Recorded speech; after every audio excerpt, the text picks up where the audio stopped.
केशवनगर राज्य के एक छोटे से गांव हरियालीपुर में बूढ़ा अभिमन्यु अपनी बूढ़ी पत्नी राधा के साथ रहा करता था। अभिमन्यु जंगल से लकड़ियां काटकर बाजार में बेचा करता था। एक दिन अभिमन्यु कुल्हाड़ी लेकर अपने घर से बाहर निकलने ही वाला था कि तभी वो जोर जोर से खांसने लगा। अभिमन्यु को खांसते हुए देख अभिमन्यु की पत्नी राधा उससे बोली, आपके क्या हुआ? अरे पता नहीं राधा, कुछ दिनों से ये खांसी मुझे बहुत परेशान कर रही है। अगर आपने अपनी बीमारी का इलाज नहीं कराया तो ये और बढ़ जाएगी। भगवान न करे अगर आप ज्यादा बीमार पड़ गए तो फिर क्या होगा? अपनी पत्नी की बात सुनकर अभिमन्यु गहरी सोच में डूबता हुआ बोला, शायद तुम ठीक कह रही हो राधा। अब मुझे लकड़ियां काटने में भी समस्या होने लगी है और मैं जल्दी थक भी जाता हूं। लेकिन तुम चिंता मत करो, मैंने सुना है कि केशव नगर के महाराज बहुत दयालु हैं। जी, जैसा आपको सही लगे।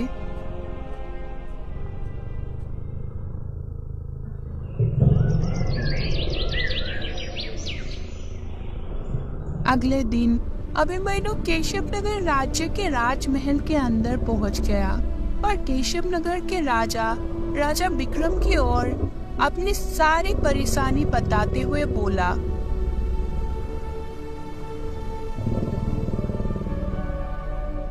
मेरी मदद कीजिए महाराज, मुझे अपनी बीमारी के इलाज करने के लिए कुछ धन की आवश्यकता है।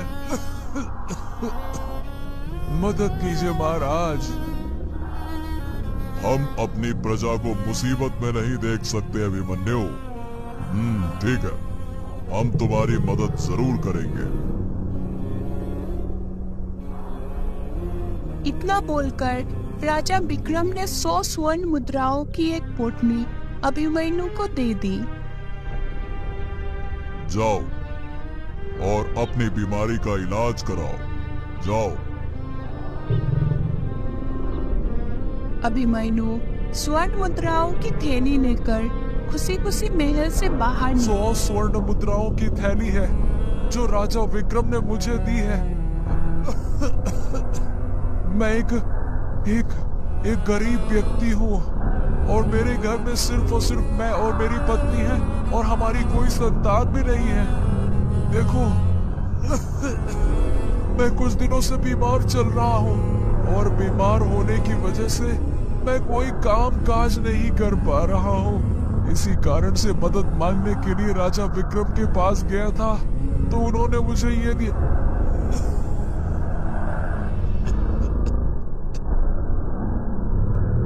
अभिमन्यु की बात सुनकर नकाबपोश हाथ में तलवार पकड़े धीरे धीरे कदमों से अभिमन्यु के पास आकर खड़ा हो गया और उसे गौर से देखता हुआ बोला, देखो, तुम जिस गांव में रहते हो मैं भी उसी गांव का वासी हूँ। फर्क बस इतना है कि मैं छिपकर चलते फिरते मुसाफिरों को लूट लिया करता हूँ। तुम कहना क्या चाहते हो? मैं तुम्हें एक शर्त पर नहीं लूटूंगा। अगर तुम मुझे ये बता दो कि तुम और तुम्हारी पत्नी राधा कौन है और तुम दोनों कहां से आए हो। ये सुनकर अभिमन्यु बुरी तरह से चौंक पड़ा। अब तुम क्या बकवास क्या कर रहे हो? मैं और मेरी पत्नी राधा हरियालीपुर गांव के ही रहने वाले हैं। झूठ बोल रहे हो तुम। सच तो ये है कि कुछ साल पहले तक हरियालीपुर गांव के लोग तुम दोनों बूढ़े पति पत्नी को जानते भी नहीं थे, मगर अचानक से तुम दोनों वहां आकर रहने लगे। गांव वालों ने तुमसे बहुत पूछा लेकिन तुमने कभी नहीं बताया कि आखिर तुम दोनों कहां से आए। वो तो भला हो गांव के मुखिया का जिसने तुम्हें अपनी जमीन दान में दे दी। उसी जमीन पर बनी हुई झोपड़ी में तुम दोनों रह रहे हो। देखो, तुम क्या कह रहे हो, मुझे कुछ भी समझ नहीं आ रहा है। अभिमन्यु की बात सुनकर नकाबपोश क्रोधित होते हुए बोला, अच्छा, अब तुझे समझ नहीं आ रहा तो देख, अब मैं तुझे जरूर लूटूंगा। इतना बोलकर नकाबपोश ने स्वर्ण मुद्राओं की थैली अभिमन्यु से छीन ली और वहां से फरार हो गया। अभिमन्यु उदास होकर अपने घर लौट आया और अपनी पत्नी को सारी घटना बताते हुए बोला, अरे मैं क्या बताऊं राधा, उस डाकू की विचित्र बातें।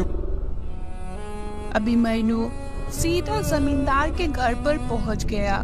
बूढ़ा अभिमन्यु को देखकर जमींदार मुस्कुराते हुए बोला, क्या बात है अभिमन्यु, तुम इस वक्त और यहाँ मेरी हवेली में क्या कर रहे हो? जमींदार, हाथ जोड़ के निवेदन है, मुझे थोड़े से धन की आवश्यकता है। मैं बहुत जल्दी आपको लौटा दूंगा, बस आप दे दो। ठीक है अभिमन्यु, परंतु एक बात याद रखना, मैं कर्ज ब्याज सहित देता हूं। जब तुम्हारा कर्ज लौटाने का समय आएगा तब मैं अपना कर्ज ब्याज सहित लूंगा। जी जी जमींदार साहब, मुझे सब मंजूर है। पूरी बात तो सुन लो अभिमन्यु, अगर तुम मेरा कर्ज ब्याज सहित नहीं लौटा पाए तो मैं तुम्हारी झोपड़ी में कब्जा कर लूंगा और तुम दोनों पति पत्नी को धक्के देकर बाहर निकाल दूंगा। फिर झोपड़ी को बेचकर अपना कर्ज ब्याज सहित वसूल कर लूंगा। इतना बोलकर जमींदार ने कुछ धन अभिमन्यु को पकड़ा दिए। अभिमन्यु उस धन को लेकर घर पर आ गया और अपने इलाज एक वैद्य से कराने लगा। कुछ समय बाद अभिमन्यु बिल्कुल स्वस्थ हो गया। स्वस्थ होने के बाद अभिमन्यु की पत्नी राधा उससे बोली, आप अब पूरी तरह से स्वस्थ हो चुके हैं। हाँ, तुम सही कह रही हो राधा। अब मुझे पहले से ज्यादा मेहनत करनी होगी। मुझे जंगल में ज्यादा लकड़ियां काट कर बेचनी होगी, क्योंकि मुझे जमींदार का कर्ज भी चुकाना है। अभिमन्यु ने इतना कहा ही था कि तभी अचानक जमींदार एक व्यक्ति के साथ वहां पर आ पहुंचा और अभिमन्यु से बोला, मैं तुम्हें केवल 2 दिन का समय देता हूं। अभिमन्यु, मुझे मेरा धन ब्याज सहित वापस चाहिए। लेकिन जमींदार साहब, ये कैसी बात कर रहे हैं आप? आपने देखा तो है मैं कितना बीमार था और मैं अभी अभी तो स्वस्थ हुआ हूँ। मुझे कुछ समय और चाहिए। नहीं अभिमन्यु, 2 दिन के अंदर अगर तुमने मेरा धन ब्याज सहित वापस नहीं दिया तो वादे के मुताबिक मैं तुम्हें और तुम्हारी पत्नी को धक्के देकर इस झोपड़ी से बाहर निकाल दूंगा। और वैसे भी ये झोपड़ी भी तुम्हारी नहीं है, तो तुम्हें कोई अफसोस होना भी नहीं चाहिए। उस व्यक्ति की आवाज सुनकर अभिमन्यु चौंक पड़ा। मैंने तुम्हें पहचान लिया है। तुम तो वही हो ना जिसने मुझे जंगल में लूटा था जब मैं राजा विक्रम से 100 स्वर्ण मुद्राएं लेकर आ रहा था। बोलो।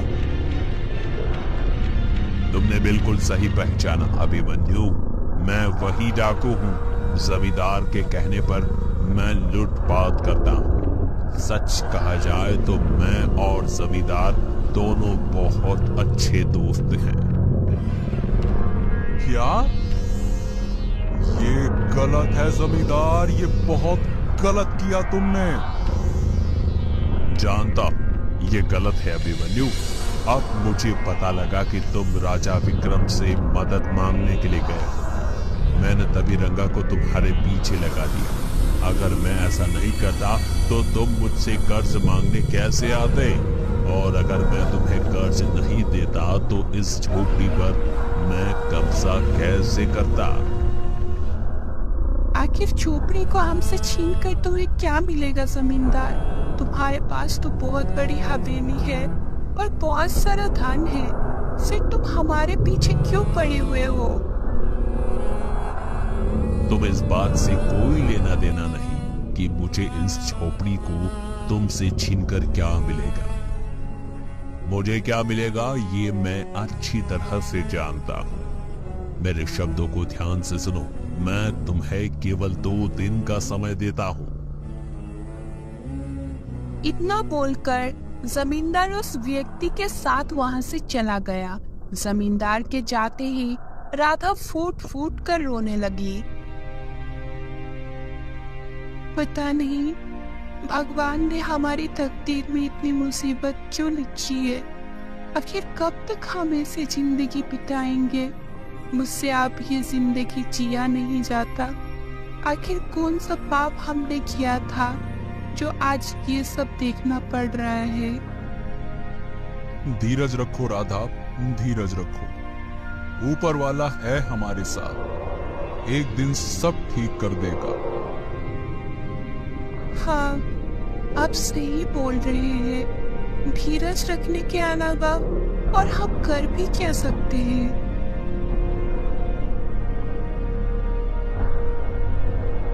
अभिमन्यु नम आंखों से अपनी कुल्हाड़ी लेकर जंगल की ओर चला गया। अभिमन्यु जंगल में चलते चलते जब थक गया तो एक पेड़ के नीचे बैठकर वो फूट फूट कर रोने लगा।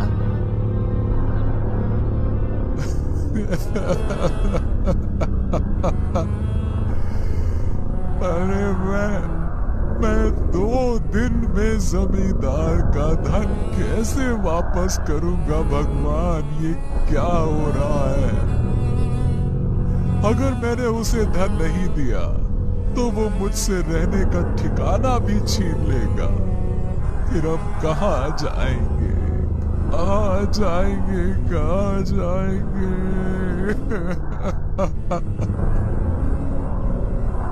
तभी अचानक अभिमन्यु के सामने एक कबूतर आकर बैठ गया और अभिमन्यु को गौर से देखने लगा। अभिमन्यु उस कबूतर को देखकर रोते हुए बोला, अब मुझे ऐसे क्या देख रहे हो? मुझसे अच्छे तो तुम हो। अरे कितने अच्छे लग रहे हो। आजाद पक्षी की तरह इस जंगल में उड़ तो सकते हो। तुम्हें रहने की भी चिंता नहीं है। तुम तो जिस पेड़ पर बैठो वही तुम्हारा ठिकाना है। क्या बताऊं मैं कहाँ फंस गया? ऐसा नहीं है, हम कबूतर भी अपना घोंसला बनाते हैं। कबूतर के मुंह से इंसानी आवाज सुनकर अभिमन्यु बुरी तरह से डर गया। मुझे देखकर डरो मत। जब मैंने तुम्हें रोते हुए देखा तो मैं यहाँ पर आ गया। क्या? मैं मतलब तुम तो कबूतर हो। तुम इंसानी आवाज में कैसे बात कर सकते हो? इसका रहस्य तुम्हें कुछ समय बाद पता लग जाएगा। मेरी बात ध्यान से सुनो। मेरे घोंसले के ऊपर एक अंडा रखा हुआ है। वो एक जादुई अंडा है और मैं वो अंडा तुम्हें देना चाहता हूँ। उस अंडे की खासियत ये है कि वो जमीन में गड़ा हुआ धन बताता है। इस अंडे की मदद से तुम्हें उस गड़े हुए धन को निकालने के लिए मेहनत नहीं करनी पड़ेगी। तुम्हें केवल अंडे को गड़े हुए धन के स्थान पर रखना होगा और धन स्वयं वहां से निकल आएगा। मगर एक बात याद रखना, तुम्हें इस अंडे की अपनी जान से भी ज्यादा हिफाजत करनी होगी। चाहे कोई भी कितनी भी मिन्नतें करके तुमसे ये अंडा क्यों ना मांगे, तुम उसे ये अंडा नहीं दोगे। अगर तुमने ऐसा किया तो तुम और तुम्हारी पत्नी उसी समय मर जाओगे, समझे? मर जाओगे, ध्यान रखना। इतना बोलकर कबूतर उड़ते हुए अपने घोंसले पर बैठ गया। अभिमन्यु ने देखा कि उसके घोंसले में एक अंडा रखा हुआ था जो सुनहरी किरणों से चमक रहा था। अभिमन्यु उस अंडे को लेकर अपने घर आ गया और सारी घटना अपनी पत्नी को बताते हुए बोला, देखो राधा, अब हमें और परेशान होने की जरूरत नहीं है। लगता है भगवान ने हमारी मदद की है। अब हमें रात का इंतजार करना चाहिए। देखते हैं कि अंडा हमें क्या बताता है।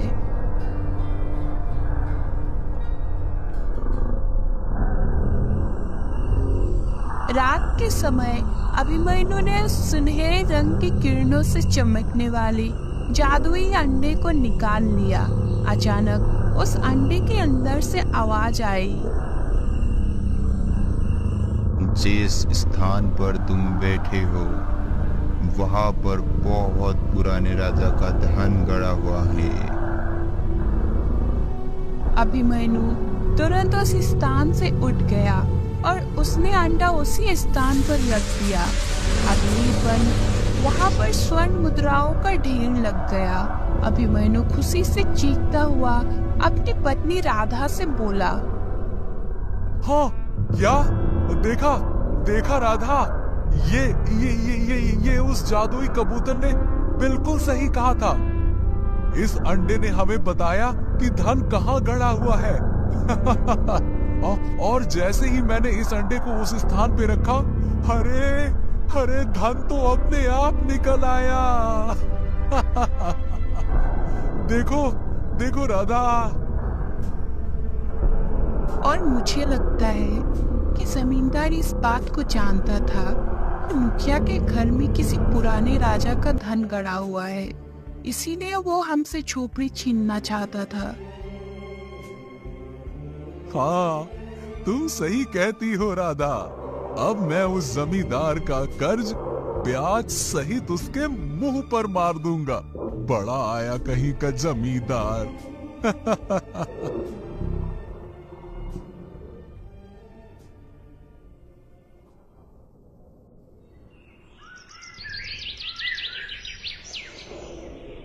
अगले दिन अभिमन्यु जमींदार की हवेली पर चला गया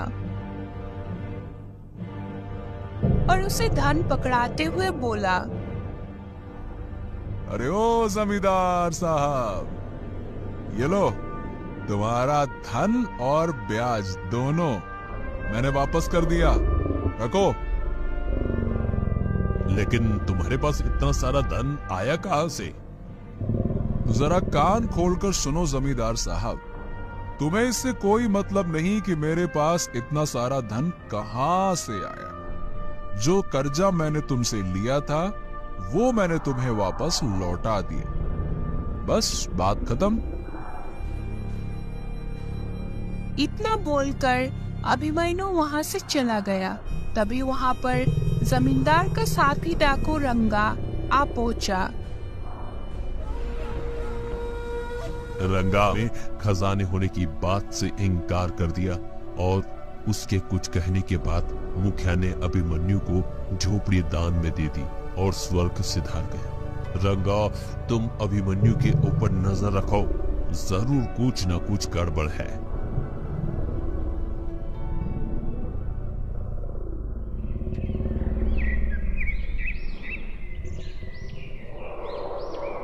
उस दिन से रंगा अभिमन्यु पर नजर रखने लगा। अभिमन्यु कुछ दिनों में अपने गांव का सबसे धनवान व्यक्ति बन गया। वो गांव के सभी गरीब व्यक्तियों की हाथ खोलकर मदद करने लगा। एक दिन रंगा ने अभिमन्यु के हाथ में रात के समय वो चमकदार सुनहरा अंडा देख लिया। रंगा आश्चर्य से अपने आप से बोला, ये तो देखने में एक चमत्कारी अंडा लगता है। मुझे तुरंत जमींदार को इस बात की सूचना देनी चाहिए। रंगा तुरंत जमींदार के पास जाकर उसे सारी घटना बताने लगा। वो जरूर कोई जादुई अंडा होगा और उसने शायद उस जादुई अंडे के सहारे झोपड़ी में गड़ा हुआ धन निकाला है। तो फिर देर किस बात की, हम इस अंडे को छीन लेते हैं। ऐसी गलती मत करना रंगा। पता नहीं वो जादुई अंडा कहां से लेकर आया है। देखो, हमारे हाथों से झोपड़ी में गड़ा हुआ धन तो निकल गया, लेकिन मैं अभिमन्यु को भी सुखी नहीं रहने दूंगा।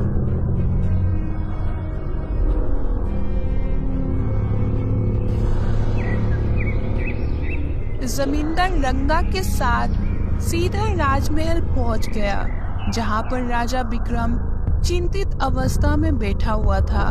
जमींदार राजा विक्रम की ओर देखकर बोला, महाराज, हमारे गांव में अभिमन्यु नाम का एक गरीब आदमी रहता है। उसके पास एक अद्भुत चमत्कारी अंडा है। वो रात के समय सोने की तरह सुनहरे रंगों में चमकता है। मुझे लगता है कि वो अंडा राजमहल की शोभा बढ़ाए, तो शायद अच्छा होगा। ये सुनकर राजा विक्रम बुरी तरह से चौंक पड़ा। ठीक है, तुम दोनों यहीं रुको, मैं अभी आता हूँ। राजा विक्रम तुरंत महल के एक कक्ष की ओर बढ़ गया, जहां उसकी पुत्री राजकुमारी सुलेखा बेहोश पड़ी हुई थी और एक साधु उसे देख रहे थे। राजा विक्रम साधु के पास जाकर बोला, साधु महाराज, क्या मेरी पुत्री ठीक हुई? महाराज, मैं आपको पहले ही बता चुका हूँ कि आपकी पुत्री को एक रहस्यमय बीमारी है, जिसे कोई वैद्य ठीक नहीं कर सकता। मैंने अपनी चमत्कारी शक्तियों से जब इसकी बीमारी का पता लगाने का प्रयास किया तो असफल रहा, परंतु इसका इलाज ढूंढने में जरूर सफल रहा हूँ। साधु की बात सुनकर राजा विक्रम तुरंत फिर से दरबार में आ पहुंचा और जमींदार और रंगा की ओर देखकर बोला, क्या तुम्हें विश्वास है कि अभिमन्यु के पास जो जादुई अंडा है वो सुनहरे रंग की किरणों से चमकता है? महाराज, मैं सच कह रहा हूँ। मुझे पूरा विश्वास है कि वो अंडा सुनहरे रंग की किरणों से चमकता है, जिसे मैंने इसी अपनी आंखों से देखा था। राजा विक्रम अपने सैनिकों की ओर देखकर बोला, सैनिकों, जाओ और जाकर अभिमन्यु और उसकी पत्नी को यहाँ पर लेकर आओ। कुछ ही देर में अभिमन्यु और उसकी पत्नी राधा राजा विक्रम के सामने खड़े थे। राजा विक्रम, रंगा ने आपको बताया होगा, क्योंकि कुछ दिन पहले मुझे किसी ने बताया था कि रंगा मुझ पर नजर रखे हुए है। परंतु आपको ये कैसे पता लगा कि मैंने वो अंडा एक जादुई कबूतर के घोंसले से हासिल किया है? वो सब जानना तुम्हारे लिए जरूरी नहीं है। चलो, मैं तुम्हें आदेश देता हूँ कि वो अंडा मेरे हवाले कर दो। क्षमा करें महाराज, जिस जादुई कबूतर ने मुझे वो अंडा दिया है, उसने मुझसे स्पष्ट रूप से कहा था कि किसी भी हालत में वो अंडा किसी को भी ना दूं, चाहे कोई कितनी ही मिन्नतें कर ले, ये अंडा नहीं दे सकता मैं। बकवास बंद करो। मैंने तुम्हें पहचान लिया है अभिमन्यु। क्या तुम भूल गए कि कुछ समय पहले तुम मुझसे 100 स्वर्ण मुद्राएं लेकर गए थे अपने इलाज के लिए। याद करो। हाँ महाराज, मुझे बहुत अच्छी तरह से याद है। और वही 100 स्वर्ण मुद्राएं जमीन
ही था कि तभी साधु महाराज, मेरी तो कोई संतान ही नहीं है। नहीं, तुम कोई गरीब नहीं हो, बल्कि नदियापुर राज्य के राजा अभिमन्यु हो। कुछ वर्षों पहले तुम बहुत ही घमंडी थे और तुम्हारी पत्नी भी, यहाँ तक कि तुम्हारा पुत्र राजकुमार अशोक भी एक बहुत ही घमंडी राजकुमार था, जो कि इस समय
बेटा, हम तो तुम्हारी माँ के बारे में सोच रहे थे कि खाना खाने का समय हो गया और अभी तक वो आई क्यों नहीं। हाँ पिताजी, मैं भी यही सोच रहा था कि आज माँ कहाँ रह गई। दासियों, अरे ओ दासियों, अरे कहाँ है सबके सब?